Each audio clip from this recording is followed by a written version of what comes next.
Welcome to U-Turn, the truth is at reach. Have you ever wondered why there are so many names for God in the Bible? It's a fascinating question, isn't it? You see, these names aren't just a collection of random appellations. Rather, they offer us a unique window into the character and nature of God. They are like facets on a diamond, each reflecting a different aspect of the divine God. From the Lord to God Almighty, each name carries with it a profound meaning that helps us to understand God more deeply and intimately. They paint a vivid picture of a God who is both powerful and personal, transcendent and immanent, holy and compassionate. Understanding these names is not just an academic exercise, it's an invitation to a deeper relationship with God, to a richer faith, and to a more profound understanding of the divine. So, are you ready to take this journey?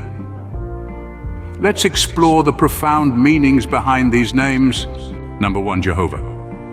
Jehovah, also known as Yahweh, is one of the most frequently used names for God in the Bible.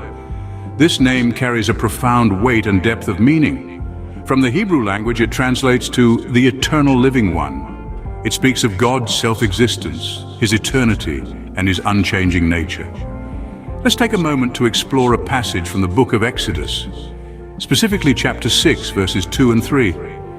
Here God said to Moses, "I am Lord, I appeared to Abraham, to Isaac, and to Jacob as God Almighty, but by my name Jehovah, I did not make myself known to them." The verses 1 through 3 emphasize God's eternal existence and his role as the covenant-keeping God. This name, Jehovah, is a constant reminder of God's presence in our lives. It assures us that he is not a distant deity, but the Lord who is always with us, guiding and protecting. Jehovah, the Lord, the Eternal One, he who is ever present in our lives. Number 2, El Shaddai. It translates to God Almighty, or the All-Sufficient One, is another powerful name for God. This name is infused with the essence of divine power and might. El Shaddai is not a name to be taken lightly, for it signifies the omnipotence and self-sufficiency of God. To explore the depth of this name, let's turn to the book of Genesis, specifically verses 17, 1 and 2. Here, when God establishes his covenant with Abram, he introduces himself as El Shaddai. This is no casual introduction. It is a declaration of his divine power and sufficiency. It is God saying to Abram, "I am the one who is more than enough."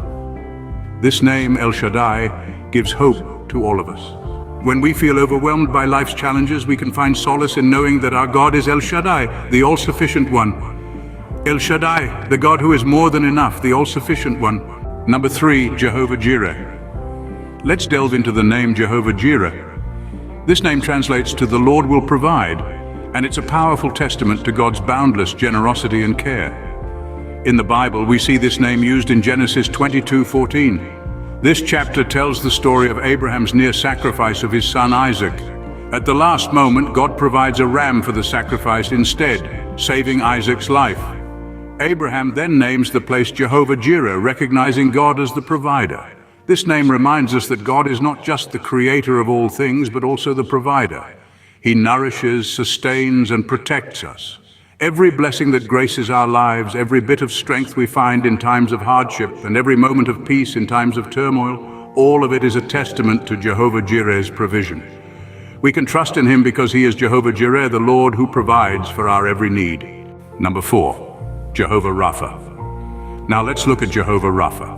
This name, born from the ancient Hebrew language, translates to "the Lord who heals." It's a name that carries a promise of divine restoration and healing. This name is first seen in Exodus 15, verse 26. It was there in the wilderness where God made a covenant with the Israelites. He said, "If you listen carefully to the Lord your God and do what is right in his eyes, if you pay attention to his commands and keep all his decrees, I will not bring on you any of the diseases I brought on the Egyptians, for I am the Lord who heals you." This name, Jehovah Rafa, it's not just about physical healing, it's more profound than that. It's about spiritual healing. It's about God's ability to heal our souls, our hearts, our lives from the inside out. Jehovah Rafa, the Lord who heals us both physically and spiritually. Number 5, Elohim, another fascinating name for God. This Hebrew term is often translated as God the Creator. It's a name that speaks to God's infinite power and creativity, and it's used more than 2,000 times in the Old Testament. We see it right at the beginning of the Bible in Genesis 1:1, which says, "In the beginning Elohim created the heavens and the earth." Here the term Elohim is used to emphasize God's supreme power as the creator of everything that exists. The use of Elohim in this context is significant. It reminds us that God is not just a distant deity, but a creator who is intimately involved with his creation. He didn't just create the universe and then step back to watch it unfold. He continues to sustain and interact with his creation. So whenever we see the name Elohim in the Bible, let's remember, he's not just our God, he's our creator. Elohim, the creator of the heavens and the earth, the origin of all life. So what does the diversity of God's names mean for us?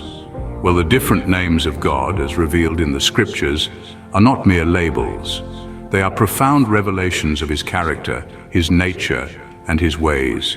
They portray the multifaceted dimensions of God, each one unveiling a unique aspect of his divine identity. Let's think back to the names we've discussed. The Lord, or Yahweh, symbolizes God's eternal existence and his covenantal love for his people. God Almighty, or El Shaddai, emphasizes his sovereignty and his power over all creation. When we say the Lord will provide, or Jehovah Jireh, we are reminded of God's providence and his promise to meet our needs. The Lord who heals, or Jehovah Rafa, speaks of God's desire and ability to restore us, whether physically, emotionally, or spiritually.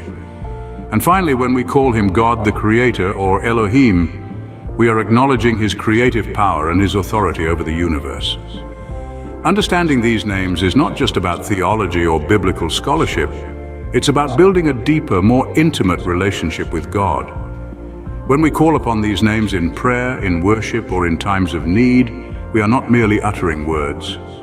We are connecting with the very essence of God, with his attributes, his promises, and his covenant with us. The names of God serve as a reminder of his character and his faithfulness. They remind us that he is a God of love, of power, of provision, of healing, and of creation. They assure us of his presence in our lives and his active involvement in the world. They give us confidence to approach him, to trust him, and to rely on him no matter what we are facing. Remember, each name of God reveals a facet of his infinite character, inviting us to know him better. As we call upon his name, we are reminded of his promises and his faithfulness to us. You are blessed. Please comment, share the video with family and friends, like and subscribe to stay up to date with our content. God bless you.